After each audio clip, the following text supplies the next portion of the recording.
శ్రీ మాత్రే నమః. ఈ రోజు నుంచే ధనుర్మాసం ప్రారంభం.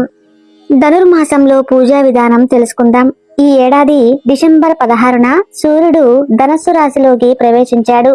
అప్పటి నుంచి ధనుర్మాసం ప్రారంభం కానుంది. వచ్చే ఏడాది జనవరి 13వ తేదీన మకరంలోకి ప్రవేశించుచున్నాడు. ఆ సమయంలో ధనుర్మాసం ముగియనుంది. ఈ సమయంలో శ్రీ మహావిష్ణువుకు లక్ష్మీదేవికి ప్రత్యేకమైన పూజలు నిర్వహిస్తారు. తర్వాత మాసంలో విష్ణుమూర్తి ఆలయాలతో పాటు ఇతర దేవాలయాల్లో పండుగ వాతావరణం నెలకొంటుంది. శ్రీహరికి ప్రీతికరమైన మాసం కావటం వల్ల వైష్ణవులు ధనుర్మాస వ్రతం ఆచరిస్తారు.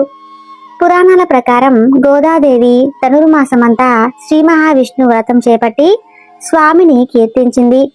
ధనుర్మాసం అంటే దివ్య ప్రార్థనకు అనువైన మాసమని అర్థం. ధనుర్మాసంలో ఉదయం సాయంత్రం దీపం వెలిగించడం వల్ల లక్ష్మీదేవి అనుగ్రహంతో పాటు దరిద్రం దూరమవుతుందని పండితులు చెబుతున్నారు. పెళ్లి కాని స్త్రీలు ఇంటి ముందు ముగ్గులు గొబ్బిళ్లతో పూజలు చేయటం వల్ల తమ కోరిన వరుడు లభిస్తాడని పురాణాల నమ్మకం. ధనుర్మాసంలో వివాహాలు జరిపించకపోవడానికి శాస్త్రపరమైన భౌతికపరమైన కారణాలు కూడా ఉన్నాయి. ఈ మాసం లక్ష్మీదేవికి ప్రత్యేక మాసమని చెప్పుకోవచ్చు. ఎన్ని సమస్యలు ఉన్నా సరే వెంటనే తొలగిపోతాయి. లక్ష్మీదేవి అనుగ్రహం కలుగుతుంది. అంతటి శక్తి ఈ ధనుర్మాసం పూజలకు ఉంటుంది. ధనుర్మాసం ఎప్పటి నుండి ప్రారంభమవుతుంది, పూజా విధానం ఏమిటి, పాటించవలసిన నియమాలు ఏమిటో ఈ వీడియోలో తెలుసుకుందాం. ముందుగా అందరూ జై శ్రీకృష్ణ అని చిన్న కామెంట్ చేసి వీడియోని లైక్ చేయండి. ఈ ఏడాది డిసెంబర్ 16వ తేదీన సోమవారం నుంచి ధనుర్మాసం మొదలవుతుంది.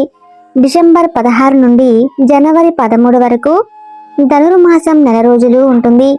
ఈ నెల రోజులు అత్యంత విశిష్టమైనదిగా భావిస్తారు. ఒక సంవత్సరం రోజులు అంటే దేవతలకు ఒక్క రోజుతో సమానం.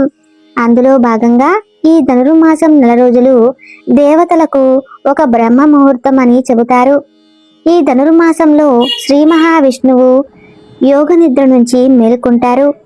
ధనుర్మాసంలో ప్రతిరోజు దీపారాధన చేయడం వల్ల లక్ష్మీదేవి అనుగ్రహం తప్పకుండా లభిస్తుంది.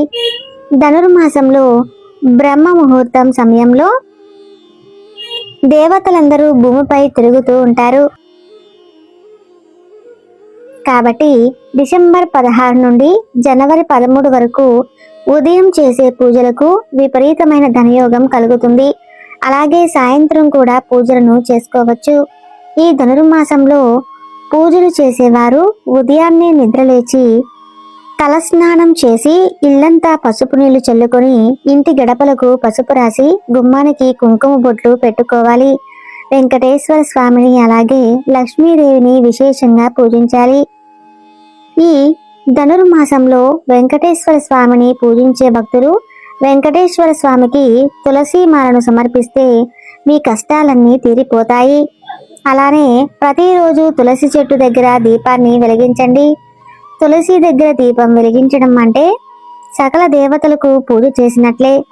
ఎంత పేదవాడు అయినా సరే ఈ ధనుర్మాసంలో ఉదయం సాయంత్రం తులసి దగ్గర దీపం వెలిగిస్తే చాలు, పేదరికం పోయి కోటీశ్వరుడు అవుతాడు.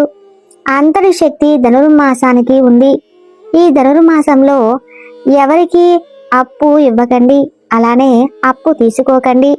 వీలైనంత వరకు అప్పును తీర్చండి. ఇలా చేయటం వలన మరలా మీకు అప్పు చేసే అవకాశము రాదు. ఈ ధనుర్మాసంలో శుభకార్యాలు నిషేధం. అంటే పెళ్లిళ్లకు, నామకరణాలకు, గృహ ప్రవేశాలకు పెళ్లిళ్ళు చేయకూడదు. ఇలా చేసుకుంటే విభేదాలు కారణంగా విడిపోవచ్చు. ఈ ధనుర్మాసంలో ముక్కోటి దేవతలు అందరూ తులసి చెట్టులో కొలువై ఉంటారు. కావున దేవతలు అందరూ శ్రీ మహావిష్ణువుకు అలానే తులసి తల్లికి ప్రత్యేక పూజలు చేసి వైకుంఠ ఏకాదశి రోజున స్వామివారు నిద్రలేచారు. అప్పటి నుండి ఉత్తరాయణం ప్రారంభం అవుతుంది. అందుకే ఈ ధనుర్మాసం నెల రోజులు చాలా పవిత్రమైనవి. ఈ ధనుర్మాసం నెల రోజులు విష్ణు దేవుడిని పూజిస్తే అఖండ రాజయోగం కలుగుతుంది. తులసి చెట్టు ముందు ప్రతిరోజు ఉదయం సాయంత్రం అష్టదళం ముగ్గు వేసి తులసి మాతకు చిన్న బెల్లం ముక్క పెట్టి మీ మనసులో ఉన్న కోరికను చెప్పుకోండి. ఈ ధనుర్మాసంలో తులసి తల్లికి ఇలా పూజ చేయటం వలన మీ కోరికలు త్వరగా నెరవేరే అవకాశాలు ఉన్నాయి. ఈ ధనుర్మాసంలో వచ్చే ప్రతి మంగళవారం, శుక్రవారం రోజున ఉదయం ఇంటికి గడపలకు పసుపు రాసి సాయంత్రం 6 గంటల తర్వాత ఇంటి ముందు 2 దీపాలను వెలిగించాలి. ఈ ధనుర్మాసంలో వచ్చే ప్రతి మంగళ శుక్రవారము రోజున ఇలా ఇంటి ముందు దీపాలు వెలిగిస్తూ ఉంటే మీ ఇంట్లోకి ఖచ్చితంగా లక్ష్మీదేవి అనుగ్రహం కలుగుతుంది. అలానే లక్ష్మీదేవి అడుగు పెడుతుంది. మీ ఇల్లంతా అష్టైశ్వర్యాలతో నిండిపోతుంది. ఇలా ధనుర్మాసంలో చేయటం వలన ఎవరైతే కొత్త వ్యాపారం ప్రారంభించాలి అనుకుంటున్నారో వారికి జయం కలుగుతుంది. అలానే పెళ్లి కాని వారికి మంచి భార్య, భర్త దొరుకుతారు. ఆరోగ్యపరంగా ఏదైనా ఇబ్బందులు ఉంటే తొలగిపోతాయి. ఈ 4 రోజుల పాటు ఇంట్లో స్త్రీలు విష్ణుమూర్తికి, తులసీదేవికి నిష్టగా పూజ చేయాలి. ఎవరైతే ఈ ధనుర్మాసం 4 రోజుల పాటు భక్తి శ్రద్ధలతో దేవతలను పూజిస్తారో అలాంటి ఇళ్లల్లో ముక్కోటి దేవతలు కొలువై ఉంటారు.